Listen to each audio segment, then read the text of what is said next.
Faltaban 2 días para la celebración fundamental de nuestro pueblo, la Pascua, en la que se compartían los panes sin levadura. Sin la levadura de los judíos, contra la que Jesús había advertido a sus discípulos. Los sumos sacerdotes y los escribas no dormían, buscando cómo matar a Jesús, pero sin encontrar la manera de hacerlo. Solo mediante una trampa podrían hacerlo, pero ninguna de las que le habían tendido había dado resultado. Y ahora la fiesta se interponía en sus planes.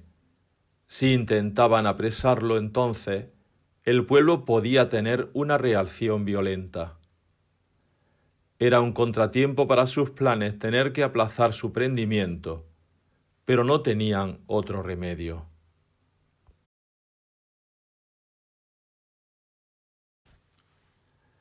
Mientras, Jesús seguía moviéndose con libertad, pero con astucia, con la conciencia cada vez más clara de que se acercaba el momento de la opción definitiva.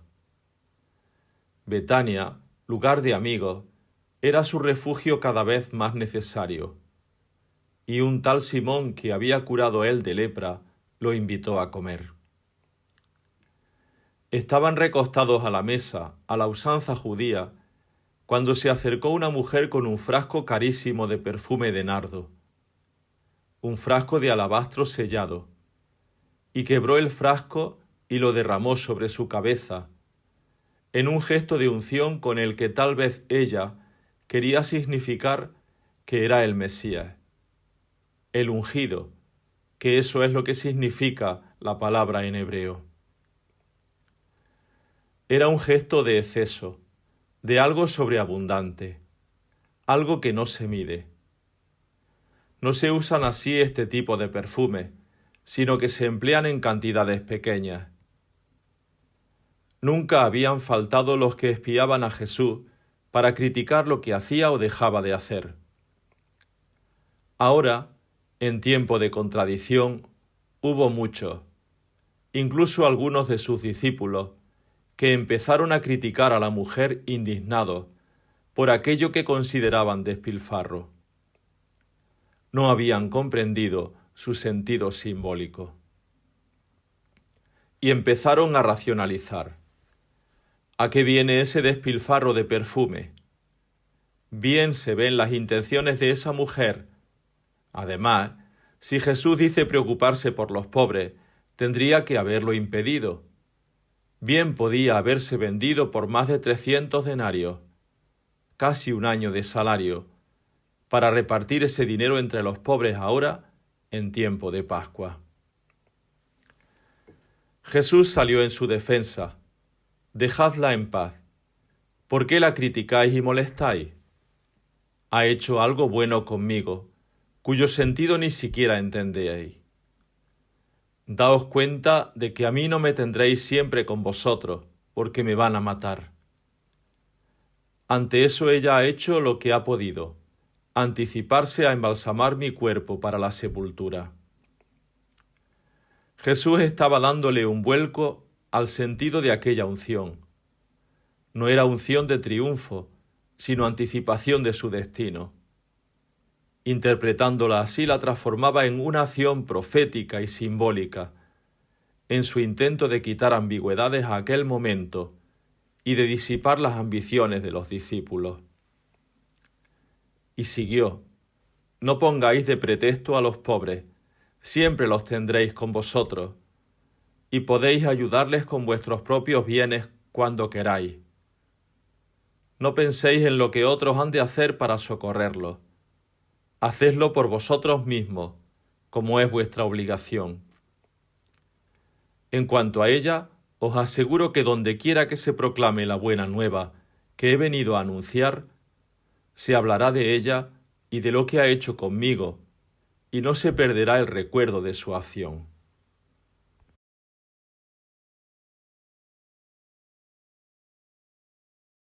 Judas ya no podía tolerar aquello. Desde hacía tiempo su corazón se había ido apartando de Jesús, de sus ideales. Ni él ni su grupo le ofrecían garantías para sus ambiciones. Nunca nos quedó claro qué era lo que de verdad pretendía Judas, si actuaba movido por ambiciones económicas, o más bien por ambición de poder, o si era el único realista del grupo que veía inminente la muerte de Jesús y buscaba protegerse, o incluso si pretendía presionar a Jesús para que ante una amenaza contra su vida actuara en poder y se definiera como el Mesías que el pueblo esperaba. El caso es que se salió de la fiesta, pretextando cualquier motivo, y se fue a buscar a los sumos sacerdotes, a casa de Anás, a hacer tratos con ellos para entregárselo. Ellos nunca se hubieran esperado aquello. Habían renunciado por lo pronto, muy a su pesar, a dar muerte a Jesús durante la Pascua, por miedo a la gente. Y ahora aquel Judas, uno de los 12, les ofrecía entregárselo. Para asegurar aquel pacto le prometieron dar una buena suma de dinero. El sistema recompensa a los que lo sirven, y él prometió buscar el momento oportuno para entregarlo.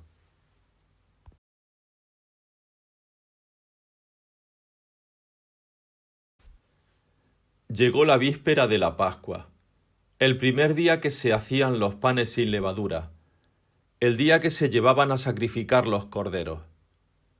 Había que hacer los preparativos y le preguntaron: ¿Dónde quieres que vayamos a preparar la cena de Pascua para que celebremos? Jesús había hablado ya con una persona y mandó a 2 de sus discípulos para que fueran de Betania a Jerusalén a arreglarlo todo, diciéndole: Entrad a la ciudad por la puerta del valle. En cuanto entréis, nada más subiendo, va a salir a encontraros un hombre con un cántaro de agua al hombro. Seguidlo, y en la casa en que entre, buscad al dueño, y preguntáis dónde está la sala en la que el Maestro va a comer la Pascua con sus discípulos. Él os va a llevar al piso de arriba, a una sala grande, ya arreglada. Allí prepararéis lo necesario para todos. Regresar a Jerusalén era regresar al peligro. Llegaban rumores del complot del centro contra Jesús y de las medidas que estaban tomando desde aquel episodio del templo, y no quería arriesgarse tontamente. Él mismo había arreglado las cosas y les dio una contraseña en clave. Solo los enviados y él sabrían dónde sería. Y ellos llegaron, y todo sucedió como les había dicho. En esa casa prepararon lo necesario para la Pascua, dentro de la tensión enorme que implicaba esa cierta clandestinidad.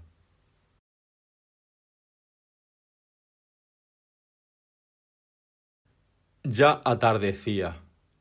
Desde mediodía se había iniciado el sacrificio de los corderos, y ahora toda la ciudad se iba aquietando.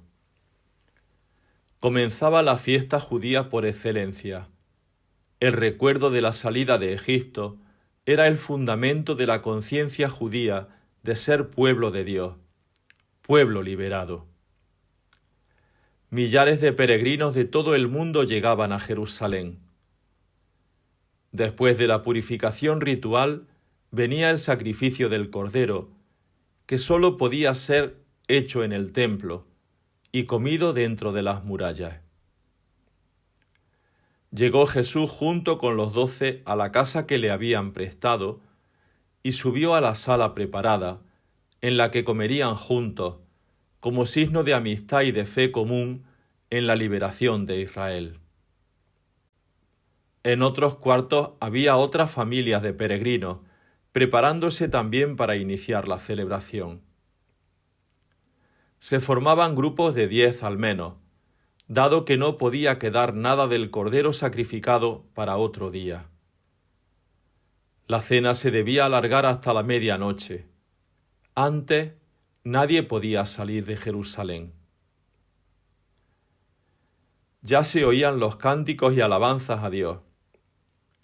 Alabado seas tú, Señor Dios nuestro, Rey del mundo, que creaste el fruto de la vid. Alabado seas tú, Señor nuestro Dios, Rey del mundo, que diste a tu pueblo Israel días festivos para el júbilo y para el recuerdo. Alabado seas tú, Señor, que santificas a Israel y a los tiempos. Y mientras estaban recostados comiendo, Jesús de pronto rompe la solemnidad de aquel ambiente religioso y les dice: Tengo que deciros algo que me angustia, que uno de vosotros, uno que está a la mesa comiendo conmigo, que moja su pan en la misma fuente que yo, me va a traicionar y entregar en manos de los hombres. El silencio podía cortarse de tan denso que se hizo. Desconcertados se miraban, interrogándose en silencio, queriendo adivinar a la luz de las velas en algún gesto a quién estaría refiriéndose. Cada uno se sentía seguro de sus sentimientos, incluso Judas, pero sin embargo querían quedar libres de sospecha. Y le comenzaron a decir cada uno: Pedro, Andrés, Juan, Simón, Santiago, arrebatándose la palabra. No creerás que soy yo. Dinos quién es. ¿Cómo piensas eso? Pero aquello había enturbiado la alegría de la fiesta. Contrastaba con el ambiente de exaltación que reinaba en las otras casas. ¿Cómo podía ser eso? Un traidor entre ellos. Jesús no lo iba a denunciar, pero iba encontrando sentidos a todo aquello a la luz de las Escrituras. Aquella amarga queja del Salmo 41. Incluso mi amigo, de quien yo me fiaba y que compartía mi pan, es el primero en traicionarme. Y les dijo: Sí, uno que moja el pan conmigo en el plato, uno de vosotros, uno de los 12. Y esto me duele, que tenga que ser uno de mis amigos el que me traicione. Yo me voy, así tenía que ser. Pero traicionado, pobre de aquel que me entrega, más le valiera no haber nacido.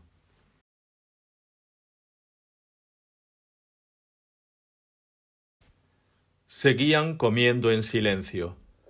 Nada se había aclarado. Todos sospechaban de todo. En torno a Jesús se había tejido toda una maraña de malas interpretaciones.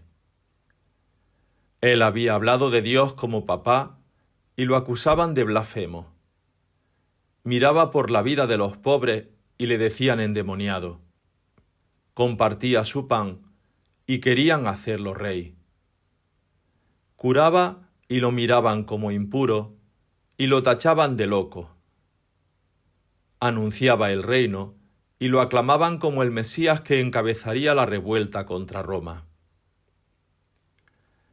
Para acabar con todos estos malentendidos, iba Jesús a realizar una doble acción profética de tipo simbólico. Jesús quería que lo vieran como uno que se parte y se comparte para dar vida, como aquel por cuya sangre derramada violentamente se hace la alianza y se rehace el pueblo. En ese símbolo se hará presente en toda su densidad lo que Él ha sido. Alabado seas tú, Señor, nuestro Dios, Rey del mundo, que haces salir el pan de la tierra, decía la oración ritual. Jesús, en cambio, tomó un pan de la mesa, bendijo a su Padre y comenzó a partirlo y a repartirlo, mientras les decía: Tomad esto, es mi cuerpo. Y se lo fue pasando para que comieran. La sorpresa de la predicción de la traición se cortaba con la sorpresa de esta revelación nueva. Era como si les dijera: esto que pasa con el pan es lo que pasa conmigo. Seré partido y repartido para dar vida.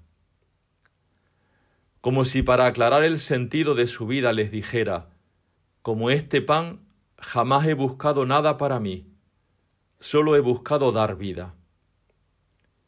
No soy el rey que esperáis, no soy blasfemo, no estoy loco, no soy el Mesías guerrero. Soy esto, pan que se parte y se reparte. Este pan soy yo.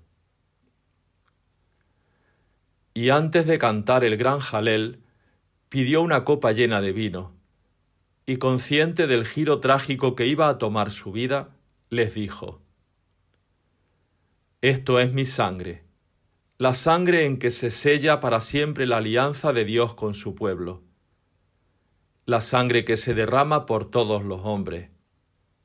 Tomadla, que yo ya no volveré a beber vino hasta el día aquel en que lo beba nuevo en el reino de mi Padre.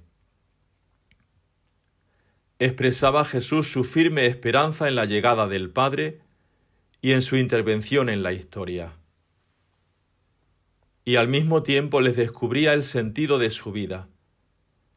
Era sangre que se derramaba para que aquella multitud dispersa y desorganizada, aquellas ovejas que no tenían pastor, fueran pueblo, en primer lugar, y pueblo de Dios.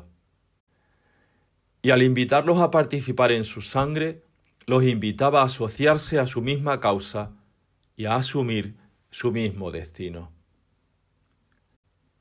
En este día de recuerdos de liberación, descubría y revelaba el sentido de su entrega, para rescatar al pueblo y reunirlo en libertad frente al Padre, porque sólo con un pueblo libre hace Dios su alianza. Todo estaba aclarado. Ya podía Jesús terminar con la segunda parte del gran jalel. Amo al Señor porque escucha mi voz suplicante. Me envolvían redes de muerte, me alcanzaban las redes del abismo. Caí en tristeza y angustia. Alma mía, recobra tu calma, que el Señor fue bueno contigo. Arrancó mi alma de la muerte, mis ojos de las lágrimas, mis pies de la caída. ¿Cómo pagaré al Señor todo el bien que me ha hecho? Alzaré mi copa por el triunfo, invocando al Señor. Cumpliré al Señor mis votos en presencia de todo el pueblo. Mucho le cuesta al Señor la muerte de sus fieles. Señor, yo soy tu siervo, siervo tuyo, hijo de tu esclava. Rompiste mis cadenas. Y yo te ofreceré un sacrificio de gracias, invocando tu nombre. Aleluya. Alabad al Señor todas las naciones, aclamadlo todos los pueblos. Firme es su lealtad con nosotros, su fidelidad dura por siempre. Aleluya. Dad gracias al Señor porque es bueno, porque es eterno su amor. En el asedio clamé al Señor y me respondió poniéndome a salvo. El Señor está conmigo, no temo. ¿Qué podrá hacerme el hombre? El Señor está conmigo y me auxilia. Veré la derrota de mis adversarios. Mejor es fiarse del Señor que fiarse de los hombres. No he de morir, viviré para contar las hazañas del Señor. Te doy gracias porque me escuchaste y fuiste mi salvación. La piedra que desecharon los constructores es ahora la piedra angular. Es el Señor quien lo ha hecho. Ha sido un milagro patente. Este es el día que actuó el Señor. A festejarlo y a celebrarlo.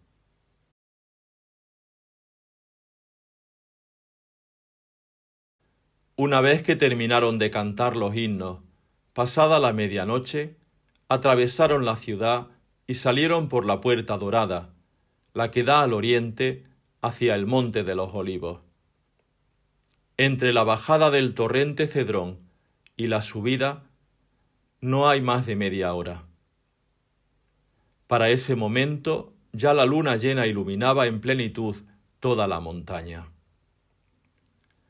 Y Jesús les dice: todos os vais a escandalizar de mí y de lo que me va a pasar. Y va a suceder aquello de heriré al pastor y se dispersarán las ovejas. Así vosotros vais a perder el rumbo, vais a veniros abajo, vais a arrepentiros de haberme seguido. Pero voy a ser resucitado por el Padre, y después de esto iré delante de vosotros a Galilea. Pedro no estaba acostumbrado a que les hablara así, ni ninguno de los demás. Lo decía con tal convicción que parecía irrefutable. Pero ¿cómo podía decir aquello? ¿No los conocía? ¿No sabía que estaban dispuestos, al menos él, a seguirlo hasta la muerte? Maestro, perdóname, pero no puedes pensar de mí eso. Más todavía, aunque todos estos se escandalizaran, yo jamás lo haría. Y bien me conoces. Por eso lo digo, Pedro, porque te conozco. Yo te aseguro que hoy, esta misma noche, antes de que empiece a amanecer y el gallo haya cantado 2 veces, tú ya me habrás negado 3 veces. Por favor, Jesús, dice Pedro con insistencia, ni se te ocurra volver a decir esto. Aunque tenga que morir contigo, jamás te negaría. Y lo mismo juraban todos los demás.